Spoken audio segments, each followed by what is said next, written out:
Wa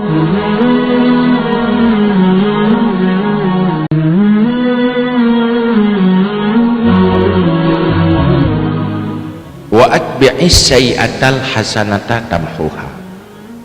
Ikuti kejahatan yang terlanjur yang kau tak buat dengan kebaikan.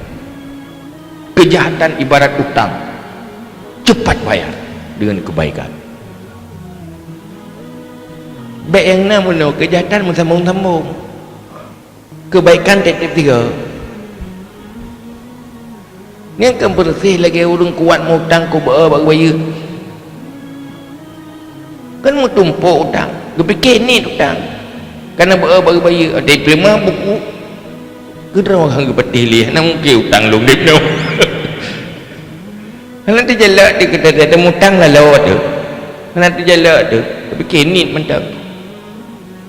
boh mulai jamun mulai pun balik tak buat dosa hana tak bayar pakai bayar dia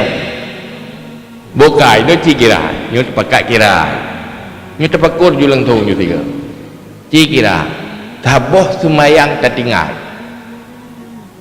resiko pada 10 tahun dalam neraka 60 tahun tak beriwayat 70 taboh semayang tinggal 60 tahun 60 tahun no 60 tahun kan bela 60 tahun akhirat 60 tahun tu jangan elok ingat menggampang tak kira ni tak kira uro hitun lihat tu 60 uro 10 tahun 10 tahun badi lehari ben 60 uro 60 tahun kali 6 yuk kalau lebih 20 ribu euro 20 ribu euro jadi tak kira euro dunia juga gara-gara sabah semayang tak tinggal 20 ribu euro lebih di dalam neraka upah saya tetap gaji pada boh kira-kira nak semayang tak tinggal golong tak kata golong tak taubat itu namun dua boh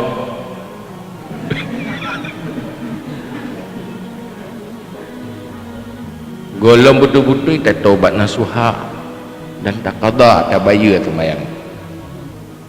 munyo dua boh pada kertoh 20 tahun tahu dek lantunya pada 60 tahun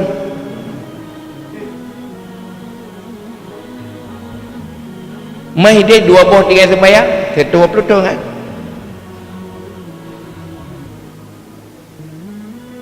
gara-gara pada gara-gara dua boh teh nak semayang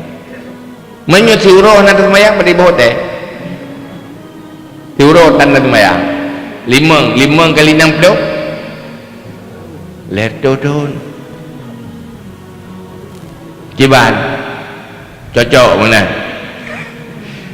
ira ku hana buhan gila deh hai wa kata adun mentang itu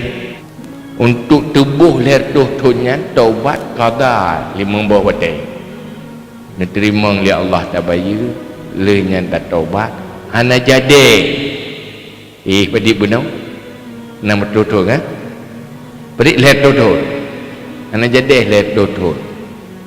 hanya dengan padi minit atau bayar 5 bawah teh tak kena ju sabawah teh 10 minit ju mai 5 bawah teh kai 50 minit pu tak thun berat 50 minit tak semayang pu menau ha ai kuat semayang pu ni deh ju narto ton lerto ton dia mana nyen resiko di saat terlanjur berbuat salah hana tak ikuti kebaikan yang menghapuskan kesalahan